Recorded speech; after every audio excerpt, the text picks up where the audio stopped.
کا آغاز ہوا جس میں شاہینوں کا پہلا ٹاکرا جو تھا وہ نیدرلینڈ سے تھا اور نیدرلینڈ نے 148 رنز کا ہدف دیا پاکستان ٹیم کو، جس میں ہم نے دیکھا کہ قومی ٹیم کافی زیادہ مشکلات کا بھی شکار رہی، کافی ہم نے اتار چڑھاؤ بھی دیکھے، جس میں شاداب خان صرف 8 رنز بنا سکے، کپتان سلمان علی آغا جو ہیں وہ صرف 12 رنز بنا سکے، اور پاکستان نے نیدرلینڈ کو 3 وکٹوں سے شکست دی ہے۔ محمد نواز صرف 6 رنز بنا سکے اور یاسر خان جو ہے بغیر کوئی رنز بنائے آؤٹ ہوئے۔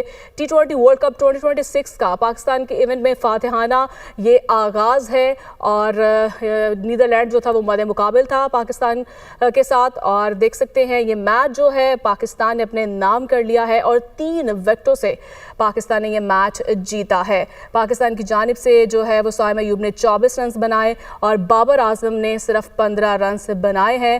سلمان علی آغا 12 رنز بنا سکے اور شاداب خان صرف 8 رنز بنا سکے۔ آپ دیکھ رہے ہیں پاک نیوز، پاکستان کی آواز۔